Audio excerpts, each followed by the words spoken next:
રાજ્યમાં સ્થાનિક સ્વરાજ્યની ચૂંટણીનું બ્યુગલ ફૂંકાઈ ચૂક્યું છે. ત્રણેય પક્ષ મેદાને છે.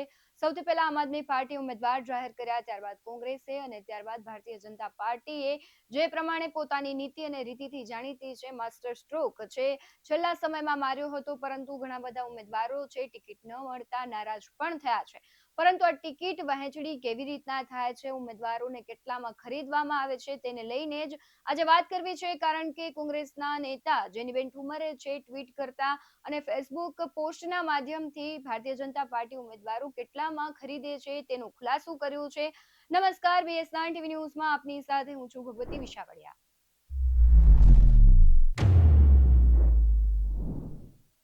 આમ તો છેલ્લા ઘણા સમયથી ઉમેદવારો ખરીદવામાં આવે છે અને કેટલામાં ખરીદવામાં આવે છે તેને લઈને ચર્ચાઓ તેજ બની હતી. આમ આદમી પાર્ટી પણ ક્યાંક આક્ષેપો કરી રહી છે કે તેમના કાર્યકરો અને ઉમેદવારોને ધમકી ભર્યા ફોન કરવામાં આવે છે કે જો તમે ટિકિટ પાછી નહીં ખેંચો તો તમારી સાથે અમે આ કરીશું તે કરીશું. તેવી જ રીતે એક મહત્વની ચર્ચા એ થઈ રહી હતી, કારણ કે ભૂતકાળથી આપણે જોતા આવીએ છીએ કે જે ઉમેદવારો છે તેને ખરીદવામાં આવે છે અને ઉમેદવારોને ખૂબ કમાણી થતી હોય છે. કારણ કે જે ઉમેદવારો છે એક પક્ષમાંથી બીજા પક્ષમાં જાય છે અથવા પોતાની ટિકિટ પાછી ખેંચી લે તો તેને પક્ષ છે પૈસા આપતો હોય છે. પરંતુ કેટલા પૈસા આપે છે તેનું કોંગ્રેસ નેતા જેનીબેન ઠુમરે છે તેમણે ખુલાસો કર્યો છે. જેનીબેન ઠુમર છે તેમણે ફેસબુક પોસ્ટના માધ્યમથી લખ્યું છે કે મહાનગરપાલિકાના ઉમેદવારના ભાવ 30 થી 60 લાખ હોય છે.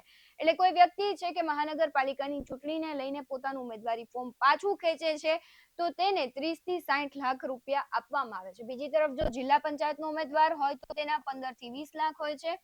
તાલુકા પંચાયતના ઉમેદવારના ભાવ 2 થી 5 લાખ હોય છે. ત્યારે નગરપાલિકાની જો વાત કરીએ તો 2 થી 5 લાખ, એટલે કે તાલુકા અને નગરપાલિકાના ઉમેદવારોના ભાવ ક્યાંક સેમ દેખાય છે. આગળ તેમણે લખ્યું છે ફોર્મ રદ કરાવો, પાછું ખેંચો કે ઉમેદવાર ગાયબ કરાવો, વિસ્તાર પ્રમાણે ભાવમાં ફેરફાર હોઈ શકે. 30 વર્ષની સત્તા પછી પણ જો આવું કરવું પડે તો ધૂળ પડી તમારી સત્તામાં. એટલે કે આ જે છેલ્લું વાક્ય છે દર્શાવે છે કે જેનીબેન ઠુમરે ભારતીય જનતા પાર્ટી પર આક્ષેપ કર્યો છે. છેલ્લા 30 વર્ષથી ભારતીય જનતા પાર્ટીની જ ગુજરાતમાં જે કહેવાય છે સત્તા છે, એટલે તેના પર આક્ષેપ કરતા કહ્યું છે કે જો 30 વર્ષ સુધીની તમારી સરકાર હોય અને આખરે તમારે ચૂંટણી સમયે જો આવા કૃત્યો કરવા પડતા હોય તો તમારી સરકાર પર ધૂળ પડી છે. અને પહેલા પણ ઘણી વખત ઉમેદવારોને ખરીદ વેચાણને લઈને ચર્ચાઓ થઈ રહી હતી. જેનીબેન ઠુમરને શું કામ ખબર પડી કે આટલો ભાવ નક્કી કરવામાં આવે છે, ભારતીય જનતા પાર્ટી ઉમેદવારોને આટલા પૈસા આપે છે, તેની વાત કરીએ તો ક્યાંક ને ક્યાંક કોંગ્રેસના ઉમેદવારો છે તે છે ભારતીય જનતા પાર્ટી ખરીદતી હોય છે. એટલે ક્યાંક તેમને ખબર હોય તેવી વાત પણ થઈ રહી છે. બીજી તરફ આમ આદમી પાર્ટી પણ એવી વાત કરી રહી છે કે અમારા ઉમેદવારોને પણ ખરીદવાની વાત ચાલી રહી છે તો ખરીદવામાં આવે છે. એટલે ભારતીય જનતા પાર્ટી પર અત્યારે વિપક્ષ છે આકરા પ્રહારો કરી રહ્યા છે અને એવો દાવો કરવામાં આવી રહ્યો છે કે ભારતીય જનતા પાર્ટી ષડયંત્રપૂર્વક આવું કરી રહી છે.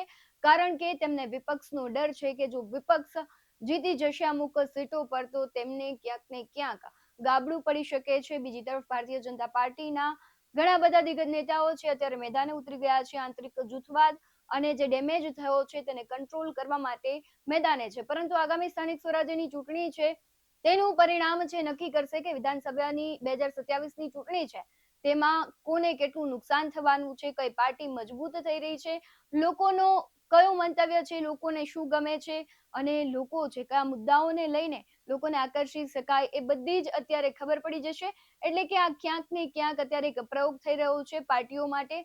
અને આ જે જેનીબેન છે તે આક્ષેપો કરી રહ્યા છે તેને લઈને તમારું શું માનવું છે કમેન્ટમાં જરૂરથી જણાવજો. બાકી આવા જ વધુ અહેવાલો સાથે ફરી મળતા રહીશું.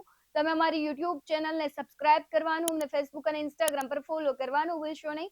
બાકી અવનવી અપડેટ્સ મેળવવા માટે આપ જોતા રહો BS9 ટીવી ન્યૂઝ. નમસ્કાર.